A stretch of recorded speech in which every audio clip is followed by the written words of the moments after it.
أعوذ بالله من الشيطان الرجيم.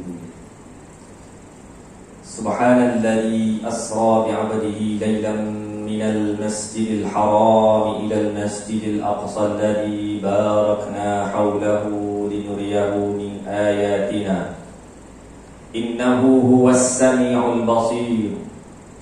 أشهد أن لا إله إلا الله وحده لا شريك له وأشهد أن سيدنا محمدا عبده ورسوله وصفيه وحبيبه من بعثه الله رحمة للعالمين هاديا ومبشرا ونذيرا بلغ الرسالة وأدى الأمانة ونصح الأمة وجاهد في الله حق جهاده فجزاه الله عنا خير ما جزى نبيا من أنبيائه.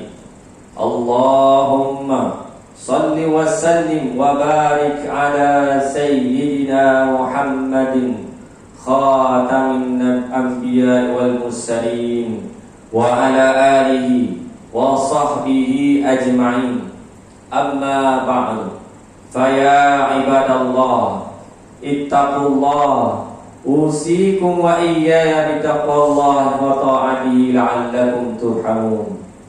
Sekalian jemaah yang rahmati Allah SWT sekalian, saya berpesan kepada diri saya dan juga tuan-tuan sekalian, marilah kita sama-sama bertakwa kepada Allah SWT dengan melaksanakan perintah Allah SWT dan meninggalkan larangannya. Mudah-mudahan Allah SWT menggolongkan kita di kalangan mereka yang berjaya di dunia dan berjaya di akhirat, hasil daripada bekalan takwa yang kita bawa bertemu dengan Allah SWT. Hari ini 12 Rejab tahun 1444 Hijrah. Bulan Rejab merupakan bulan yang mencatatkan peristiwa sejarah yang sentiasa diingat oleh umat Islam. Kerana dalam bulan inilah berlakunya peristiwa Isra wal Mi'raj.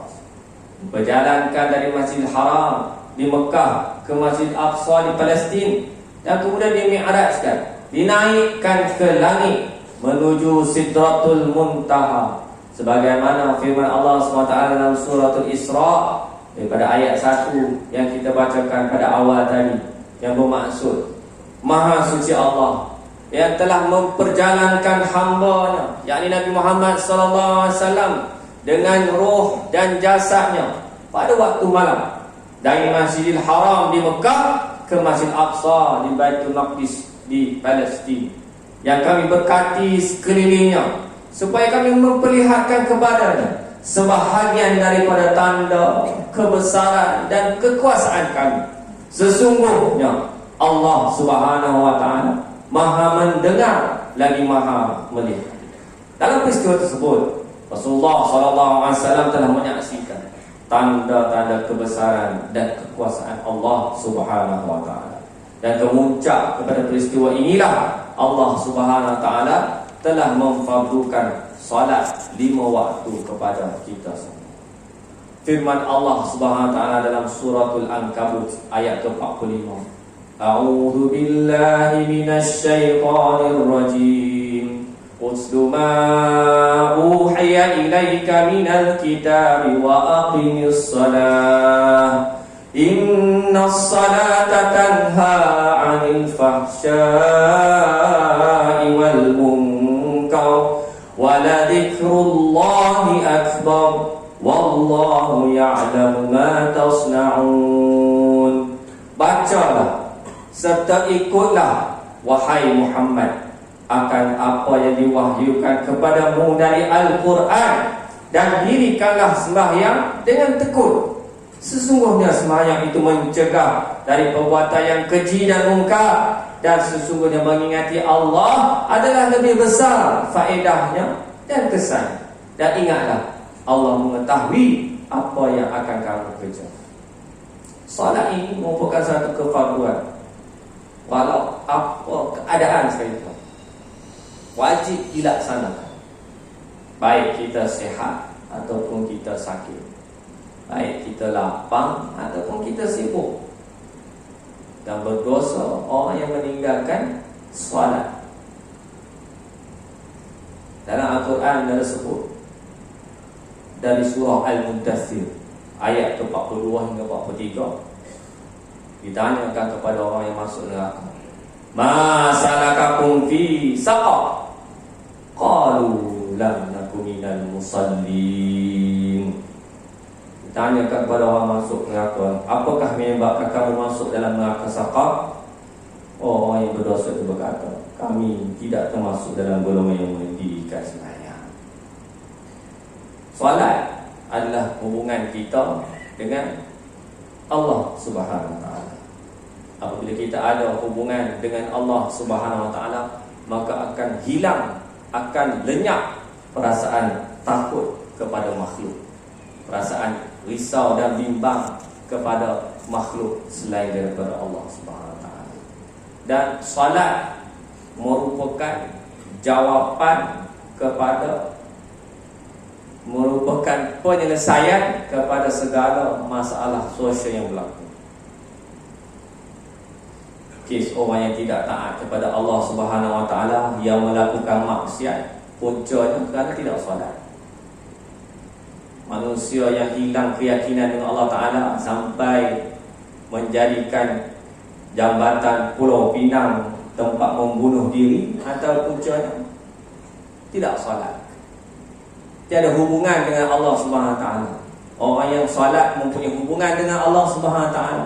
Segala masalah yang dikenakan kepada dia, ujian yang ditimpakan kepadanya adalah daripada Allah Subhanahu Wa Taala.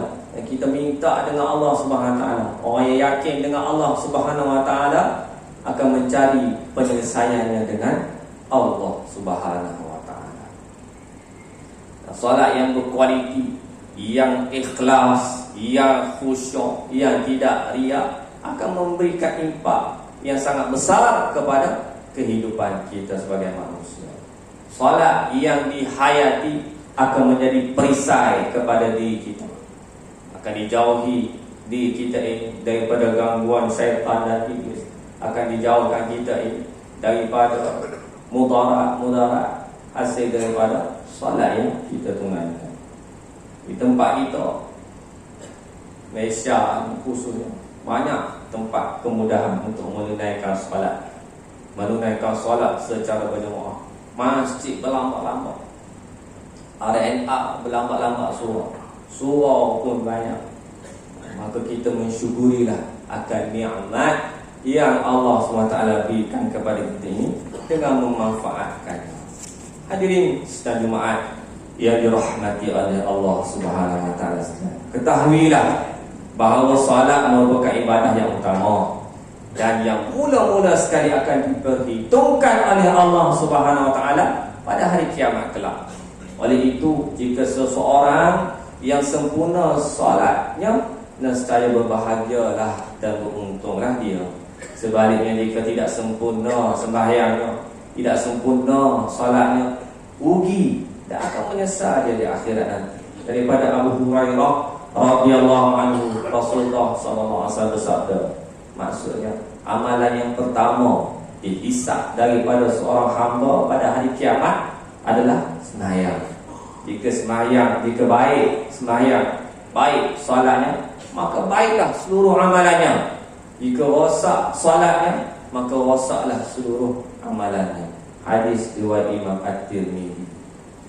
Dalam surah An-Nisa ayat ke-74, Allah SWT berfirman, "Falyuqatil fi sabilillahi alladhina yashruna al-hayata ad-dunya bil akhirah, wa man yuqatil fi sabilillahi fayuqtal aw yaghlib fasawfa nu'tihi ajran 'azima." Oleh itu, orang beriman yang mengutamakan kebahagiaan akhirat daripada kesenangan dunia, hendaklah mereka berperang pada jalan Allah. Dan siapa yang berperang pada jalan Allah lalu dia gugur syahid atau beroleh kemenangan, maka kami akan menganugerahkannya ganjaran pahala yang besar. Hadirin sekalian jemaah yang dirahmati Allah SWT sekalian, mengakhiri khutbah ini dan membuat beberapa rumusan penting untuk kita ambil perhatian. Yang pertama, solat merupakan bukti keimanan dan ketakwaan kita kepada Allah SWT. Yang kedua, Golongan yang meninggalkan salat perlu bersegera insaf, kembali kepada jalan yang ditentukan oleh Allah Subhanahu Wa Taala, agar kita semuanya terselamat daripada azab Allah Subhanahu Wa Taala. Yang ketiga, jadikanlah salat sebagai benteng utama untuk diri, untuk keluarga, untuk masyarakat dan seterusnya negara kita, agar sentiasa dalam naungan kasih sayang rahmat Allah Subhanahu Wa Taala di dunia dan di akhirat. Barakallahu li wa lakum bil Qur'anil azim wa nafa'ani wa iyyakum bima fihi minal ayati wal dzikril hakim. Taqabbal minni wa minkum tilawatahu innahu huwas samiul alim. Aqulu qawli hadza wa astaghfirullahal azim li wa lakum wa lisa'il muslimina wal muslimat wal mu'minina wal mu'minat al ahya'i minhum wal amwat fastaghfiruhu innahu